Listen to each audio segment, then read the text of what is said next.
Welcome to Ethics Today, a program dedicated to the art of listening, to taking a step back, listening to people who can give us an informed perspective on some of the important things going on in our world so that we might act in a more ethically responsible way.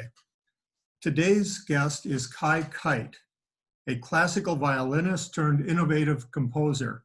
He uses music to inspire individuals and organizations around the world and has played everywhere from the White House to the Great Wall of China. And he's visiting us today from Los Angeles.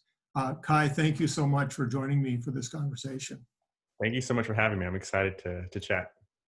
Well, you talk in some TED Talks and so forth about this journey that you made from being a performer in a very traditional sense to being a composer and making original music. Could you tell us a little bit about how that happened, how you came to think of yourself in this new way as a composer of original music? So I grew up just very much enriched in the classical music tradition, playing orchestras, quartets. So I grew up in the DC area. And so I was in this quartet where we play at, the White House, embassies, and all these different things. And then a couple of things kind of happened at once. One was my mom getting breast cancer, and her just kind of having all of these creative ideas that I'd never heard before, and her sharing them with me so passionately. That happened. And then at the same time is when I went to college, and I didn't actually study music in school. I was in the engineering program and studied design. So I was building things. I was in a machine shop with like mills and lathes, building things. And I got to see how the process of writing music and creating something, how they weren't actually that different. And because I was pretty much learning how to come up with new ideas and build them into the world, I pretty much was just like, man, I need to take this into music. And I realized that it was something that I wanted to do. But for me, I mean, I've always had teachers and like conductors in the classical world that I looked up to and are kind of these, in some sense, authority figures. And so for me, there was this fear, this tension of like, okay, I don't want to step on the wrong toes. I don't want to offend by wanting to do something different. But then they were extremely supportive and kind of encouraged me to write my own kind of renditions on top of the classical pieces I was playing. And so that was when I started to realize that that it didn't have to be this long step away from classical music. It's just an extension. In fact, if we look historically at classical music in the era like Mozart, improvisation was a big part of it, right? You were supposed to play a piece, and then you also were supposed to have the capacity to improvise at the end, and that was part of the tradition as well. But we've kind of lost sight of that. So once I kind of had that context, I realized that it was something that I had the confidence to do. Well, so you come out of engineering. That's interesting. You were building things and so forth. And there's an apprenticeship whenever you're working with materials, right? Physical materials, where there's this apprenticeship to know how to do that. But then designing new original work is a very different thing than just the technical know-how, how to work with the material. And I'm wondering how that corresponds to music. How long did it take you before you were actually composing music that you were pleased with? I mean, years.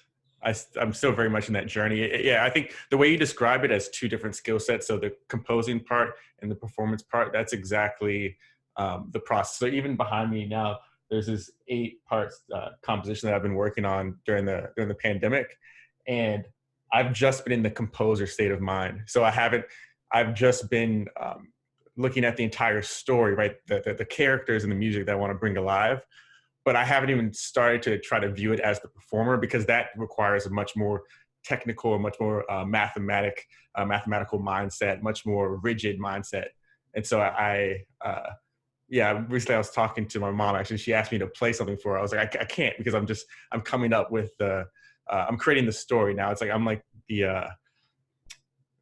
I'm writing the script for the movie, and then you hand it to the actor to bring it to life. And those are two very different skill sets. And require very different types of concentration. So So, that's really interesting because I guess one of the things that students often tell me when I ask them to write essays and so forth is I'll get the response, well, I'm not a very good writer. And my response is, well, just practice, like just do it, right? Mm. And it's not something that you are either naturally good at or naturally bad at. It's something that you learn over a long period of time. That you, so you've been working for years then to develop both these sets of skills, right? Right. And there are times when I kind of neglect one or the other. Like I recently, I saw my teacher from college actually, and had the toughest lesson I've like ever had. She kind of was just like, she called me out on so many parts of my technique that I needed to work on. And that was great because I had been focusing so much the last 6 months on the composing side of things that I uh, kind of overlooked and neglected the performer side of things. And so they have to balance each other. They have to inform one another. And I think for what I do, they're equally as important because I think a lot of times we can get in this idea of, okay, you're an artist, you have these ideas, right? But if you don't have the technicality, then it really doesn't mean anything because Right. it won't be communicated in a way that actually conveys something of importance. So. When we talked a few weeks ago about setting up this interview, what was going on was the pandemic. And I'd wanted to talk to you about how the pandemic affected your creativity, because of course, this is a very different way of living really, and it's required some adjustments. But then in the meantime, we've also had the protests over the murder of George Floyd. And so we've got these two incredible societal upheavals taking place at once in our country. And so I'm wondering how both of these have affected your creativity and your ability to work. Is it changing the way in which you work and the ideas that you're coming up with? Yeah, I think on a very practical level, first I'll start with the pandemic. So, I mean, I live by myself and I'm usually for work, I'm usually traveling, every week I'm in a different city. And this has a lot of pluses. I get to meet a lot of people. I'm always inspired by different things. Um, but there is something to be said of just, okay, having all of your choices taken away and saying, okay, because I live in the mountains, so I can't really go out to, do takeout or anything like that. So I'm cooking at home. And so I'm just with my own thoughts. And so it's like now all you have to do is sit and look at the music in front of you, or maybe it's something I'm writing, right? All you have to do is look at that. And so then for me, the difficulty at first was realizing, oh, all of the things I used to distract myself, I'm actually doing the work. All the things I look at or procrastinate with. And for me, the biggest lesson is just, wow, it's a gift to just have the time to invest in that sense.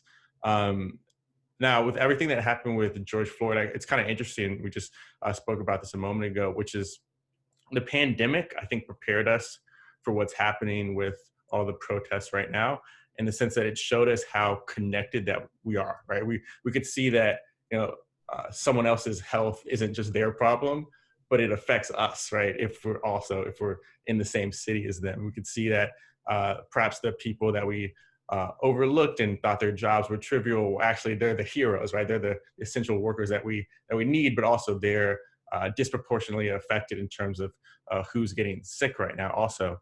And so I say it prepared us for what happened with George Floyd, because now to a level that I've never seen, there's this empathy for humans, and specifically what it means to be a Black person in the United States. And so I've had, as a Black man myself, I've had dozens of people reach out to me, some that I didn't even know that well.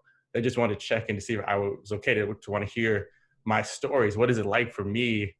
And that's, for me, it's a beautiful thing. And so I'm optimistic. And in terms of how it relates to my work, I'm always in these different events, right? So these large conferences, there's these where I'm speaking and playing the violin.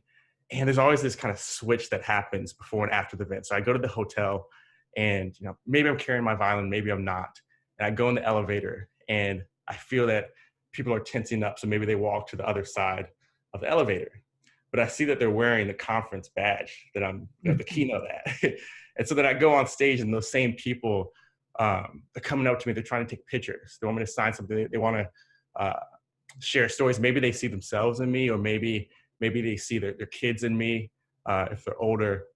And so there's this moment where they just recognize this shared humanity. And when that happens, I've had to train myself to really detach from it altogether, because I know that there's millions of people just like me, just as sensitive or kind, that would never get that kind of reception simply because of the way they look. And I think it's a pity because we miss out on so many hidden gems by lacking that empathy. And we should be able just to have an imagination about someone else's context, someone else's story, without them having to go on stage or having to play the violin, right? And so for me, I'm optimistic in a way that I've honestly never been before, because people are curious about stories and have a sense of empathy, and they're leading with that. And I mean that's why music connects us, right? I'm confident that I could go on most stages and connect with people, because that's what art and music allows us to do. And so it feels like people have kind of the outcome of art without having to go to a theater, because they feel it viscerally. And so for me, that's just a beautiful thing.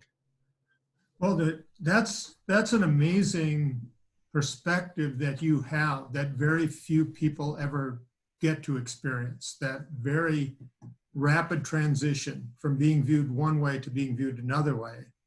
Honestly, it comes with a sense of guilt too, like playing the violin, being black, because people will view me a different way, and I know that it's this ephemeral thing that most people never get to experience. But I also know that once I get out of the context of that conference or that hotel, it's back to square one. And so, it's kind of led to. I love creating the art that I do, but I can't attach too much to the outcome, because I know that it can be ephemeral, and I just want to have the effect on others, but not get too attached to how they communicate that back to me. Yeah, that's and music just is ephemeral. Like, I guess, like most forms of beauty are ephemeral. They appear to us and disappear, and elicits this generosity of spirit, and that we want to make last. Yeah. Right. One of the questions I wanted to ask you is, why are the arts so important, especially at this time? And I think you've answered a little bit of that. Like, it opens up the spirit in a way to maybe the perception of other people and other things in the world, to look at them in a different way. But are there other things that music does, that in your experience, that are really important, especially for the world at this time? Yeah. So, I mean, there's a few ways to look at it. There's the product of art, right? The impact on those that experience it. And then there's the experience of creating the art itself. And so for me, the way I design my life is I want to be in as much of a flow state as I can.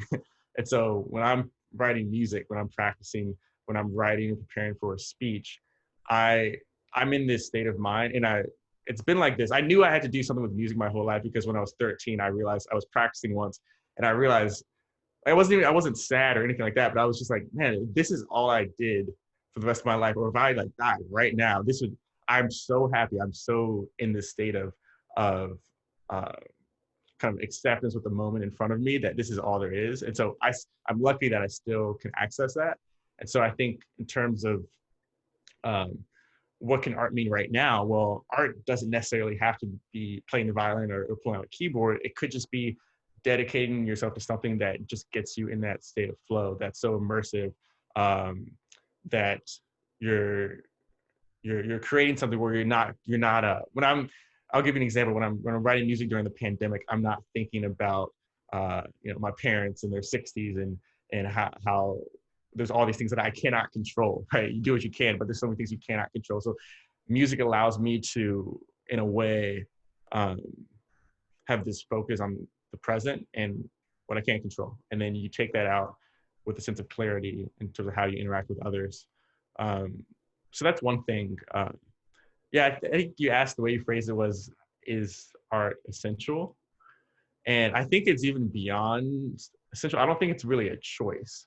So if you look at some of the most uh, kind of like harsh human conditions over the course of history, so many great pieces of art have come out of that. And that's because art has this natural balancing effect, right? We want to create something that can balance out what sadness or the maybe the suffering that is being human. So you want to create something uh, that can give you hope. And so I think a lot of times we think of art as just being not trivial, but almost trite. Like it's just, oh, this is nice. Oh yeah, this is music to have on the background.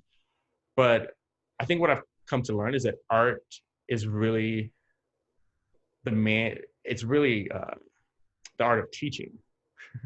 Uh, art has lessons in it, but to me, the best lessons aren't explicit. They're going to see a movie and watching a protagonist that looks nothing like you and realizing that perhaps there's a lesson that you can kind of take out from your own relationships from viewing that. And so art for me is school, right? But it's a seductive form of school. It's charming, it's subtle, it's implied, it's not explicit. And so I think at a time like this, when there's so much going on, art is not just something that we should do for the sake of it, but no, we need it to guide us, right? That's how we're going to become more empathetic. That's how we're going to improve it as leaders, because we're going to get lessons, not in a preaching manner, but in a creative and thoughtful manner. So. Yeah, I really like how you put that we often think of art as something that's nice, but it's the first thing that's expendable, especially like in an economic crisis, right? So like we can easily cut out of our personal budgets music and theater and those sorts of things. Yeah. And yet there's a real problem. We have people like you who are artists who depend on a revenue to support your living, and there's other ways in which our society is dependent on people like you to bring these new perspectives of what the world has to offer into our lives. And so I'm wondering if there's other ways of thinking about art that we need to really be looking at right now. Yeah, I mean, one other idea that I've been thinking about is like you often have like organizations or people, they will donate a lot of money or maybe give charity to different arts organizations, and that's a beautiful thing. But I think it also comes with this this separation of the mind that can be very dangerous.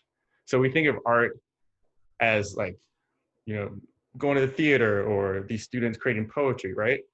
But art is also how we run our own businesses, right? And so we have this kind of model where we think of, okay, we're going to donate to the local opera. We're going to donate to the local painters, and they're going to create something beauty. But what if we use that money, right? And Mm-hmm. what if we use that money and energy in our own systems, our own schools, our own businesses, to create pieces of art in that, to change the way that we talk and treat each other? Why don't we take the lessons from that opera that we might go see and apply them to our day-to-day life? So, I mean, that's just something I've been thinking about, where it's, I think we're at a time where we can reimagine the paradigms that we've been under in our cultures also. And so I think more than ever, we can find some lessons in that will kind of guide us forward. I'm looking at all the pieces of paper up there on your wall behind you. Could you just tell us a little bit about how you work? Like, why do you put these? What are those different pieces of paper? What do they represent, and how do you use them in your composition? Okay, yeah. So context. I'm a very visual person. So when I was at school in design, we would always have these huge whiteboards and put up like post-it notes everywhere, and it was very important. So I'll give you a better view of this. So I have, these are the compositions, right? And there are these notes around them. So for any piece of music, there's a level of energy in it, right? Mhm. So excitement, speed, volume, all those things contribute to the energy. And when you're creating something that's a cohesive work, you want to make sure that they're balanced out so that it feels like a story. So if you look at any good story, it could be a movie, anything that's compelling. It could be a basketball game. Like it's like this back and forth, right? It's like this rise and fall of emotions, or rise and fall of hope. And so that's what this kind of represents. So as I'm mapping out these pieces of music, you see it goes like up and down, up and down. I'm thinking about what's the energy level, and then within each piece, I'm also asking that same question. And so just having it on the wall like this gives me kind of a guide point to make decisions on how I can make sure that I'm telling the story and make sure that it's going to capture attention for the entire time. So is each set of notes a different composition, or are these parts No, of it's a notes? different composition. They lead into each other, but they're different. They'll be recorded separately. Yeah. Okay. Yeah, I just find it really interesting to see kind of the visually what people do because composing, like just about any kind of creative work, is a very internal thing. So it's very hard for others to see what you are doing. Right. Like this is not like any movie that's been made like about Mozart or something. It's really hard to show like, what is Mozart actually thinking? You know, you can, Right, because there's all this going on, and then it there's just all comes. that going on, but yeah, yeah. Yeah. But So that's what I do, and then let's see. Yeah, then I have little descriptions for each one. So the first piece up there, the word, it's not the title, but it's just like the emotional word of the piece. It's yeah, called desire, because I realized what was happening in the music. After I wrote it, I realized you kind of, for me, it's helpful as I switch it to the performer mode. You want to have a story that I'm not just playing notes, I'm telling a story, right? So the story of this piece was that it kind of had this feeling of, like hunting for something, like trying to get something, and then getting that thing, whatever it is, and then realizing that you actually know nothing about it, and it was just the hunt that you wanted. And so that's what that piece feels like. And so when I realized that, okay, now I can take that, and that'll inform my decisions. So now the beginning of it feels like it feels like a mountain lion, like kind of creeping on like prey or something like that, because I realized what the overall tone was. how long from the origin of an idea like that to a performance? Um, well, sometimes I'll play a piece of music while I'm still composing it Mm-hmm. to kind of see what's there, and then sometimes I'll record it uh, just to see what's there. So I mean, for me, I take a while with things because I like to combine different ideas. So it could be, I mean, I've been working on this continuously for, I mean, the past 3 months, all of the pandemic, but I would say there's 8 pieces up here. And I would say 4 of the pieces I kind of had outlines for before. So, and I imagine I'm pretty much done with the compositions now, and then it'll probably take me a month or so to get the performance up to speed. So maybe 5-6 months, I guess, or Okay. something like Yeah, yeah, that. yeah. And so I have one last question. I mean, I have tons of questions, but we only have so much time. So Yeah. like one last question I wanted, maybe I could build these two together. Um, it looks like you came up with a way of composing that is your own. Like you had to discover how to compose in a way. I'm sure you had teachers also, but then you had to discover for yourself. And what do you say to young people who feel that they have something serious and something important to contribute, but they lack confidence in knowing how to do it and how to go about it? Um, yeah, well, I mean, I have some thoughts about just confidence in general. I think a lot of times we think about confidence backwards, right? So oftentimes, let's use the analogy of stage fright. A lot of people ask me about stage fright. Like, how do you go on stage and confidently express your ideas and perform? And what people don't get is that a lot of times, most of the anxiety you have around stage fright is just your own perfectionism. It's this thinking that if you do anything less than perfect, then you'll be kind of abolished from the stage forever. For me, one of the most freeing moments as a performer is when you go on stage and actually like mess up a note. Because you realize, oh, this doesn't actually matter in terms of the grand scheme of what I'm trying to say and accomplish. And you feel a bit freer, right? Mhm. And so to take that analogy back to life, a lot of times I don't think confidence, especially as an artist, is about trying to appear dignified, right? Or try to appear like you know what you're doing. It's coming to accept that you probably don't know what you're doing right now. And it's probably going to sound a little clumsy and awkward. And just do that anyways, and you'll figure it out. And so I think as we think about confidence, it's like, can you be okay making yourself look silly? Right? And if you can feel comfortable with that, you can take any stage on. You can do anything you want, because you don't have this fear that you expressing yourself is going to be an end of any sort. It's only a beginning. And so I think just actually not taking yourself that seriously as an artist can have a lot of great outcomes for you. Yeah. Oh, that's great. Yeah, I can certainly relate to that as a writer. That once I started to realize that, well, of course, I'm going to say things that I find later to be just mistaken or even foolish, because I change my mind about things all the time. So why wouldn't others disagree with things I have to say and actually be right about it?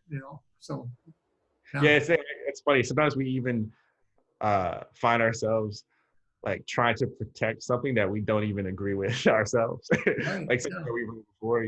So that's a great point that you made.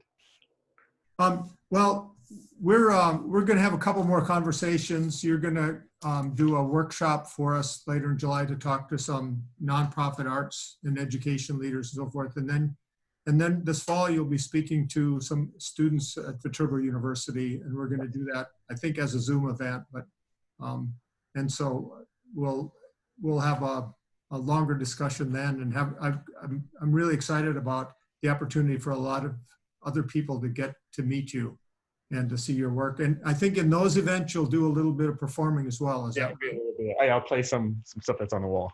Oh, you will? Oh, yeah. Fantastic. That's great. Okay. Well, thank you so much for taking some time today. This was a great conversation. I appreciate the thoughtfulness. Yeah, well, thank you.